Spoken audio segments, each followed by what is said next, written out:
Good morning, YouTube. I'm sorry that this video is coming super late. I tried to enforce a new routine where I did 2 videos a week and it's not gone well for me, so I'm now late by 2 videos. Sorry. It's actually a lot more difficult than I thought it would be. Like, I know people told me it was going to be difficult and they were right. Anyway, I'm out on Pinky today. We're following my beeline. We're going to go and get breakfast with my friends. And normally I would be on Svarti for this sort of thing, but I actually wanted to ride Pinky because I want to get a little bit more confident on Pinky. Not that I'm not already fine. I feel like I could be doing better. And also because I wanted to record this video from Pinky because I haven't done a video with Pinky for a while.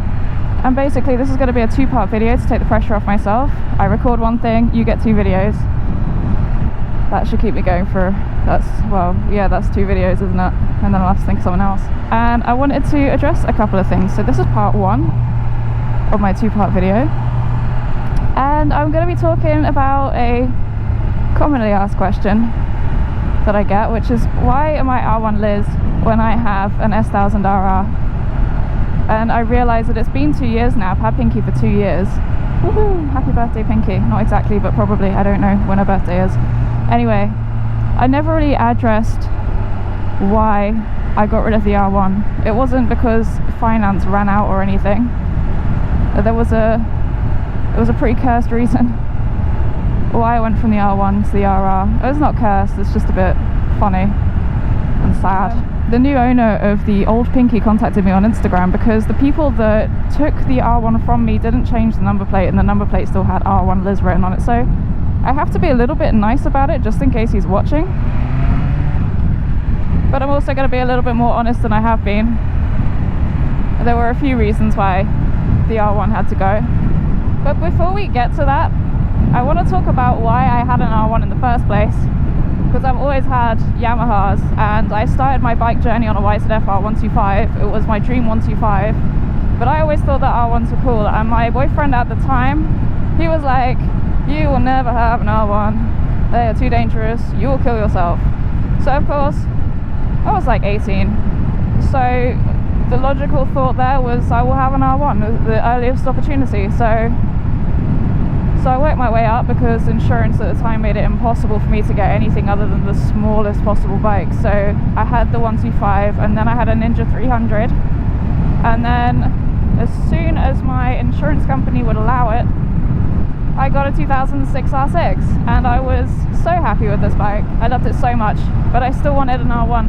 Unfortunately, because of the advice of males in my life, I was absolutely terrified of getting on a 1000cc bike, like terrified. I thought if I get on a 1000cc, like, it's bad enough getting on a 600, but a 1000cc, it would definitely do a backflip as soon as I tried to pull away on it. Like, these things in my head were monsters, but I wanted one anyway, and I was slowly killing the R6 because I didn't know how to have an R6. I didn't know how to look after a bike that wasn't brand new, didn't have a warranty or anything. I thought it would just continue to live, and it didn't. It died. So on the death day of my R6, RIP, very sad, it got taken away in buckets because a garage was trying to fix it for me, and I think we realised that it just was unfixable. It basically missed its valve service by like 10,000 miles and it shit itself completely.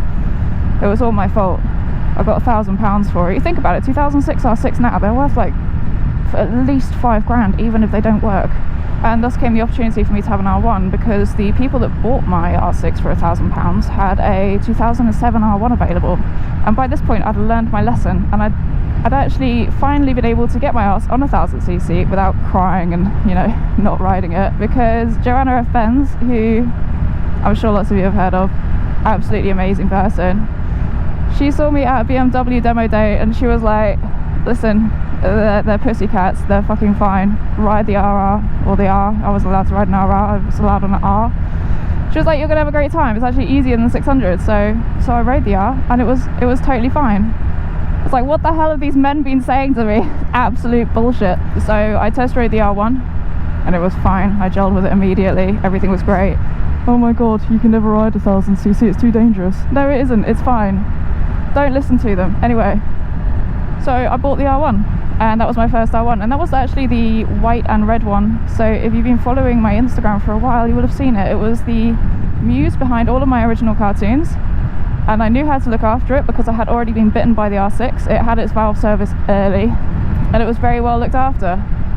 Also, before you point out, I know I have an orange triangle because I'm late for the service on this one, but it's fine, it's a different thing. So that was my first R1. Unfortunately, that was quite a high mileage R1 as well. It was on 23 when I got it, and it got to about 30, and then it started needing other things as well. And I thought, I'm a little bit older, I can get insurance on things now, rather than trying to keep this thing going when I know there's better things out there, potentially.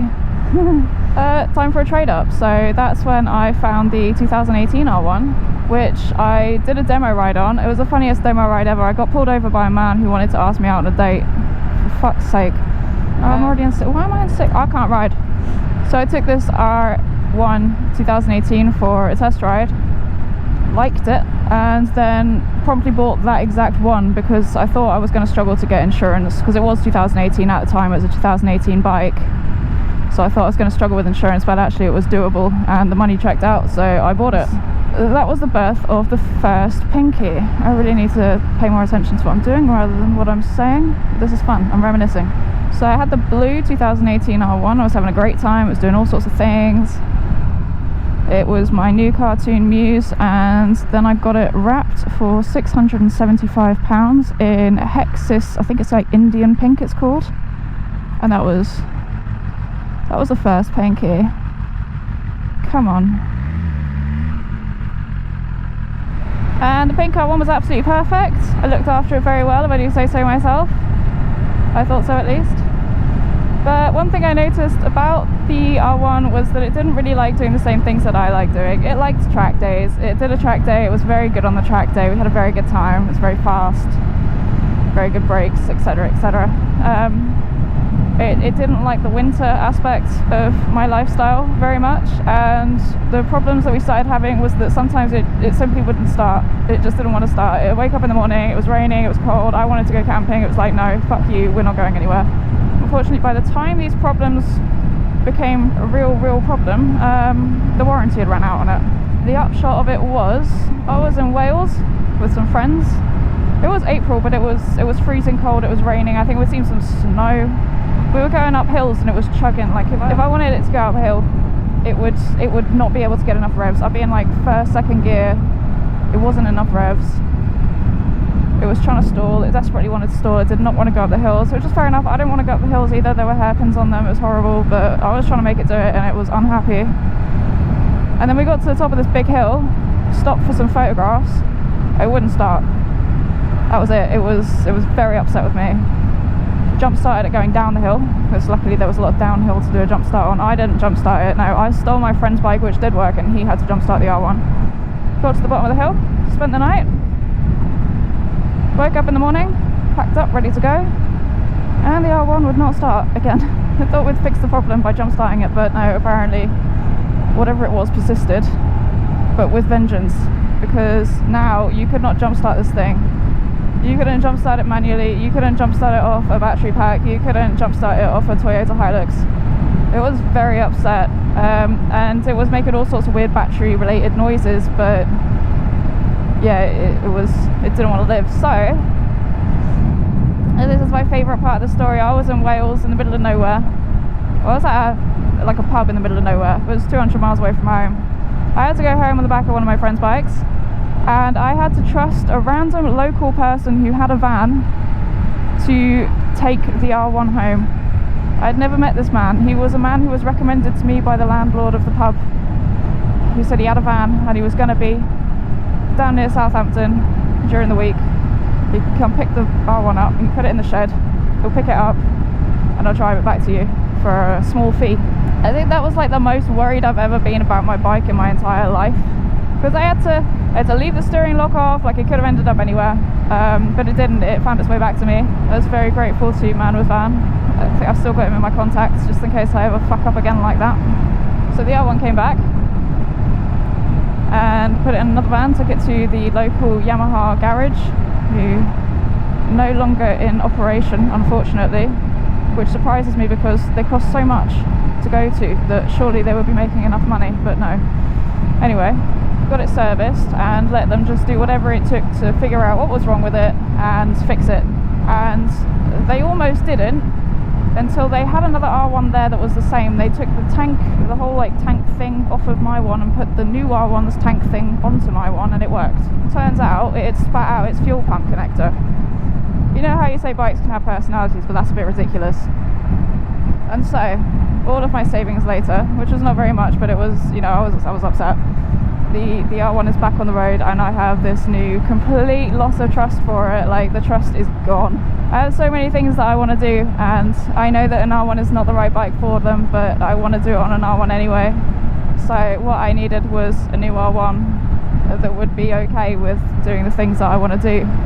So on my birthday, I think it was like my 27th birthday or something, I don't know, I decided to test ride some bikes. I went to test ride a new R1 because the same place that I bought the previous R1 had a new R1, so it's a new shape by now. It's like the 2020 plus version of the R1, which is, in my opinion, much prettier than the 2015 plus R1. So in my head it was like, this is an easy upgrade, it's not going to cost me too much, I could just do the straight swap, get the new one wrapped pink, everything will be fine. So I took the new R1 out, and yep, it was an R1. Surprise, surprise, it felt exactly the same as my R1, just with that kind of new bike feeling. But also, just for, you know, a bit of a laugh, I booked a test ride on a new BMW S1000 RR, which was, you know, there weren't any cheap options for this bike. It was going to cost me at least £2,000 more than the new R1, because the new R1 was an ex-demo.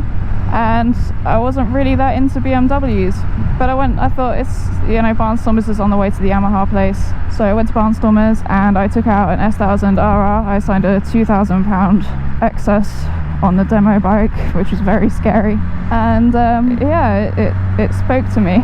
It was super weird actually, because I'd ridden R1s, I'd ridden Gixxers, I love them all, they're very similar. The RR felt completely different, like for starters, the bars are a little bit higher on it, so it's actually significantly more comfortable than the R1 to ride. Like, it's not, I don't know if there's like an inch in it, to be honest, but it makes a huge difference.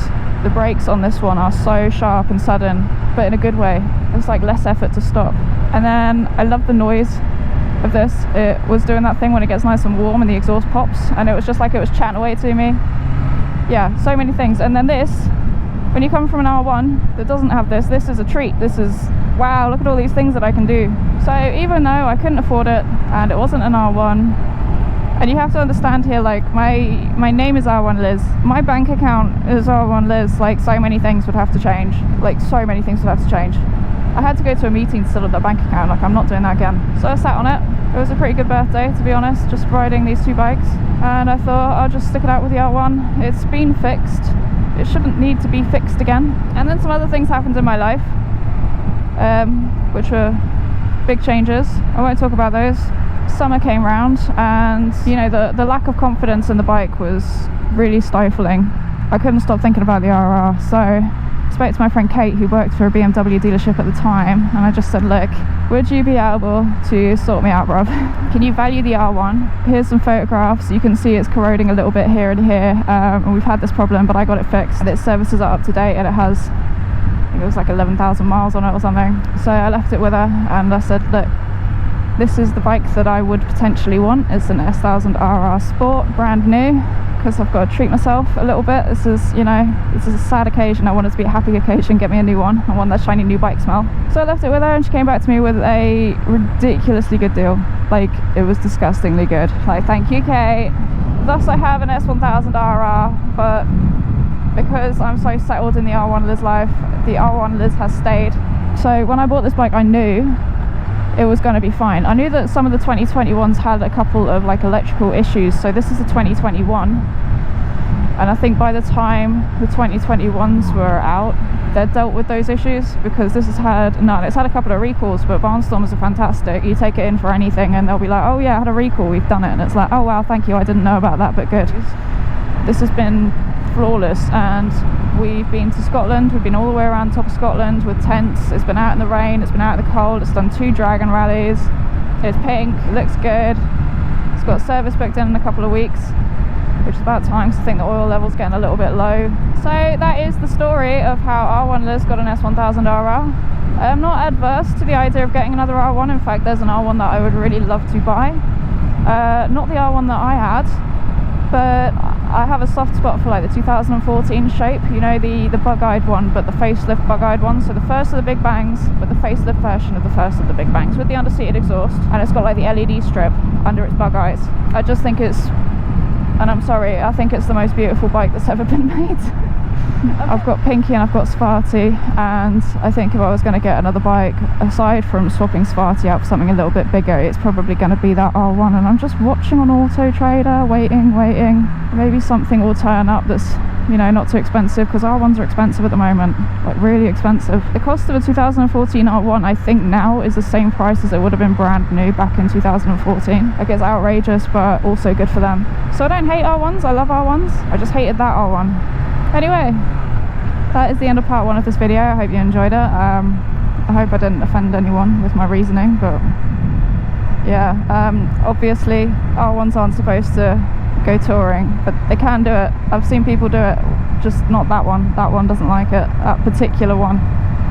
Not happy. Anyway, on to part 2, which I will release later in the week. So I've got to spread them out because it's really difficult to get loads of them done. I work 2 jobs, like this is hard. I'm struggling. So catch up with you in a little bit. Goodbye.